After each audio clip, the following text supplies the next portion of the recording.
Landlord tried to evict me, so I bought the building and kicked him out.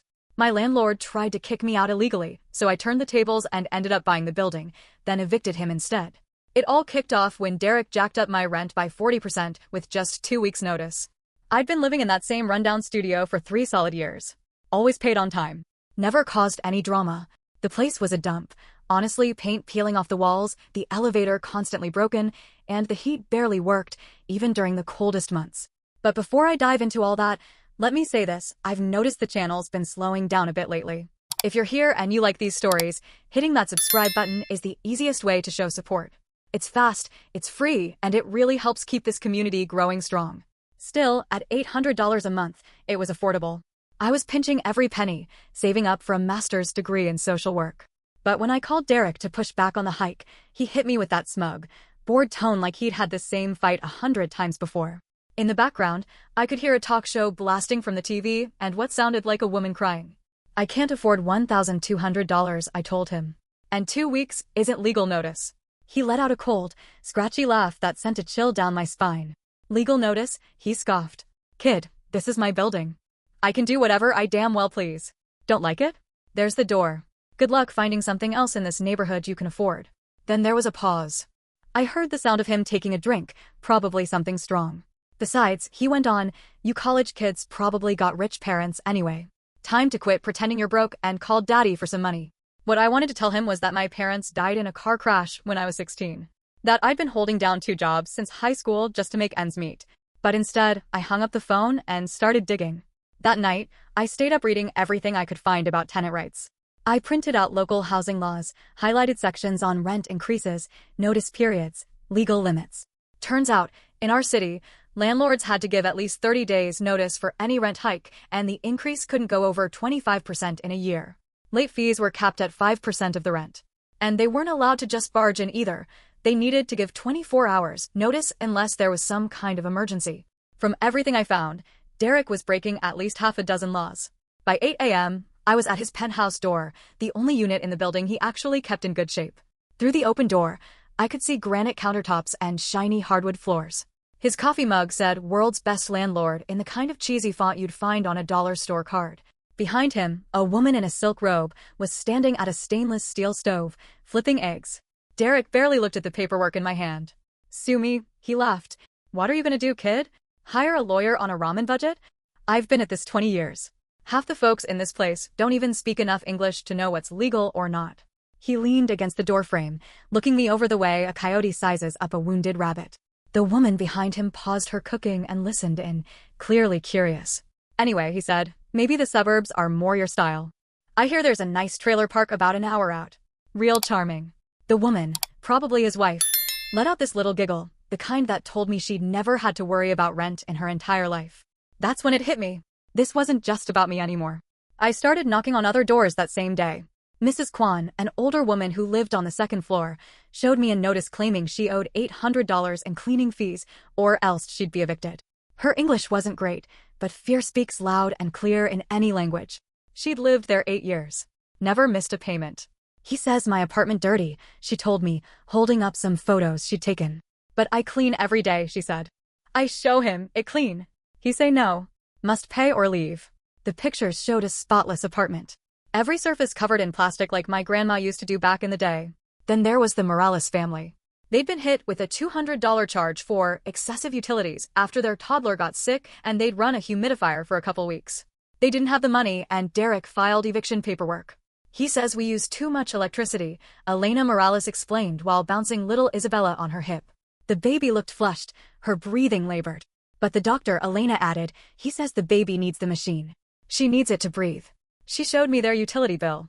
The difference from the month before? $23. I ended up knocking on every single door in that 24-unit building. 18 different stories, all just as awful. Derek was picking off the vulnerable, counting on them not knowing their rights, or being too broke or scared to push back. The Parkers in Unit 3 got slapped with a $600 noise violation because their newborn cried at night. The Hussein family got threatened with eviction for unauthorized guests after their elderly father came to stay for a week. Even the college kids weren't spared. He charged them party fees just for having study groups in their apartments. The pattern was always the same: ridiculous demands, shady fees, and threats aimed at folks who didn't fully understand their rights. Anyone who dared to push back got slapped with bogus lease violations and fast-tracked for eviction. I started documenting everything, every shady conversation, every made-up charge, every tenant too scared to fight back. I snapped pictures of the busted mailboxes, the crumbling walls, the elevator that hadn't worked in half a year, and the mold crawling around the windows that Derek kept pretending didn't exist. Turns out, the city's housing department had already fined him $15,000 the year before for building code violations. He paid the bare minimum and kept on as if nothing happened. No repairs. No improvements. Just more bullying. Digging deeper, I found out Derek owned 4 other buildings in the area. All of them run just as poorly, same intimidation, same neglect. Altogether, his properties were worth over $3 million. But he spent zero on upkeep and poured everything into scaring tenants into silence. Then came the breaking point. It was a Tuesday morning. I walked into the hallway and saw Derek up in Mrs. Kwan's face, shouting at her to sign some paperwork. She looked terrified. "Just sign here, Grandma," he said, jabbing a pen at her trembling hands. "Makes everything easier. No lawyers, no courts, no problems." Mrs. Kwan was crying, her voice shaky, saying, I pay rent, over and over in broken English. Her hands shook so badly she couldn't even grip the pen properly. I stepped in, got between them. "Don't sign anything," I told her, in the little bit of Mandarin I remembered from my old college roommate. "Those are eviction papers." Her eyes widened. She understood. Probably more than she'd ever let on. Derek's face flushed bright red. I could smell the booze on his breath, and it wasn't even 10 a.m. "Mind your own business," he growled. "Or you're next." "No," I said, squaring up. "This is my business. I live here. And what you're doing, it's illegal." That's when he grabbed my arm. Hard. Left bruises in the shape of his fingers. I photographed them later as evidence. "You think you're smart?" he sneered. "I'll have you out by Friday. Drug charges, noise complaints, property damage. I'll make it up as I go. I know judges in the city. They don't care about punks like you." That night, I called my grandfather. Gramps had spent 40 years as a contractor before retiring. He did well for himself, built half the subdivisions back home, invested in real estate, and more importantly, he taught me early on how to recognize a predator in business. "How much would it cost to buy Derek's building?" I asked. Gramps was quiet for a beat. I heard him clicking on his keyboard in the background, probably pulling up property records. "Why?" he asked eventually. So I laid it all out for him, how Derek was evicting people illegally, inventing fees, threatening tenants who couldn't defend themselves. How he told me he'd frame me for drugs and bragged about having judges in his pocket. "Send me the property records," Gramps said. "And that log you've been keeping. Let's see what we're working with." 2 days later, he called back. And what he told me flipped everything on its head. "Building's worth around $800,000, he said. But Derek still owes $650,000 on the mortgage, and he hasn't made a payment in 3 months. Foreclosure's right around the corner." I heard papers rustling through the line as he continued.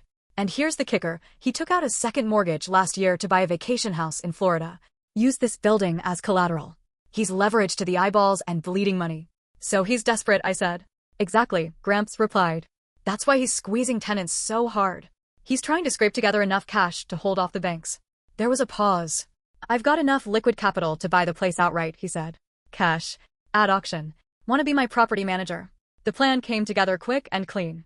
Gramps would pick up the building at the foreclosure auction, and once it was ours, we'd do things right. But first, we needed Derek to hang himself with his own rope. I installed a hidden camera in my apartment and started baiting him. Every single interaction, I made sure it was caught on video. When he demanded I fork over $500 for excessive wear and tear on a carpet that was already trashed when I moved in, I recorded the whole thing. "This carpet was perfect when you moved in," he lied straight to the camera. "Look at it now. These stains are gonna cost me thousands."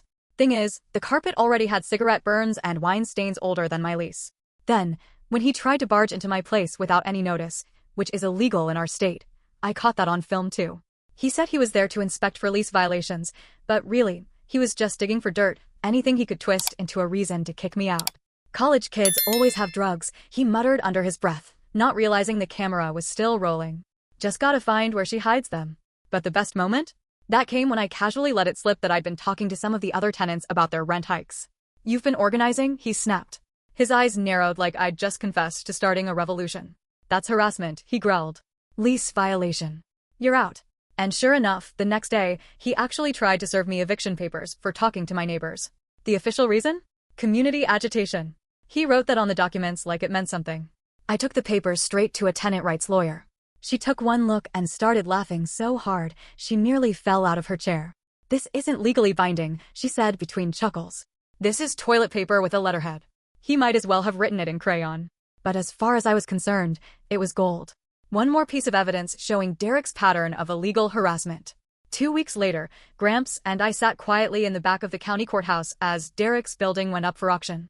He'd officially missed 4 mortgage payments, and the bank had finally lost patience. They'd slapped a foreclosure notice on the property 30 days earlier, giving him plenty of time to come up with the money. He hadn't. Derek showed up 5 minutes before the auction started, looking like he'd just rolled out of bed and straight into a disaster. Rumpled suit, bloodshot eyes, glued to his phone, probably still trying to pull last-minute financing out of thin air. His wife wasn't with him. Lot 47, the auctioneer called out.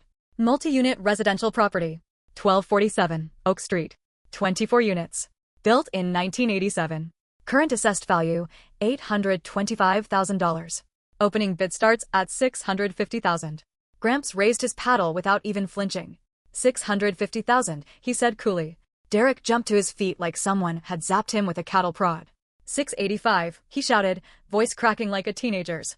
The other bidders in the room, what few there were, looked at him with a weird mix of pity and irritation. Most folks come to these auctions expecting a smooth process, not drama. Gramps didn't blink. $700. I watched Derek turn pale. He whispered frantically into his phone, then shot a glance our way. $705. The auctioneer scanned the room. This wasn't some high-energy bidding war. Most foreclosure auctions are low drama. The bank just wants to get its money back. Repairs? Future headaches? That's somebody else's problem. $750, Gramps said, still calm as ever, like he was just ordering lunch. And that was it. Derek sank back into his seat, totally deflated. He didn't have the money. No one else in the room did either, or at least no one interested in a building that needed serious work. Going once. Going twice. Then Derek stood up, one last flailing attempt. Wait. I can get the money. I just need more time. The auctioneer didn't even acknowledge him. Sold. To Paddle 23 for $750,000.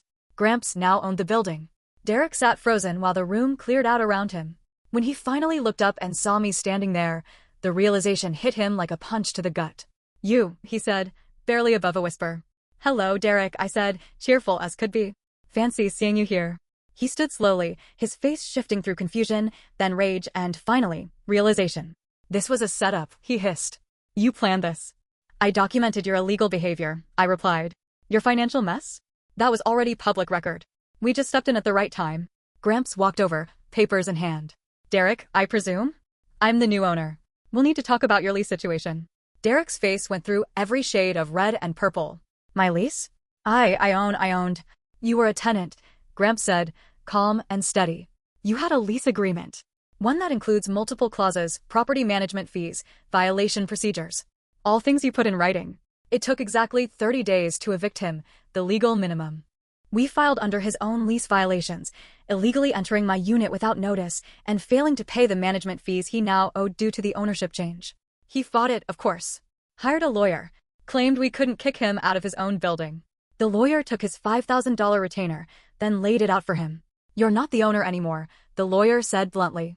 Your lease agreement, which you wrote, says management fees are due within 15 days of a change in ownership. Derek had written that clause to screw over tenants if he ever sold the place. It backfired beautifully. The fee? $2,000 per month, backdated to the day Gramps bought the building. He owed $4,000 on the spot. That's insane. Derek yelled. No one charges management fees to the owner. You're not the owner, the lawyer repeated. You're a tenant. And your own lease says failure to pay within 15 days is grounds for immediate eviction. Derek had walked himself straight into his own trap. During the eviction process, more of his shady dealings started bubbling to the surface. The city housing inspector, who had already been digging into complaints from Derek's other properties, found hard proof of what tenants had been saying for years. Fraud, plain and simple, fake repair invoices for work that was never done, security deposits that just vanished, rent collected from units that were legally unoccupied. It didn't take long before the state attorney general stepped in. The same day Derek was evicted, they opened a formal criminal investigation. I stood out in the hallway next to the sheriff while Derek packed his things. He kept muttering under his breath about how it wasn't fair, how we'd stolen what was his, how he was going to sue everyone from here to the moon. Just business, I told him, echoing the same words he'd once said to me. Nothing personal.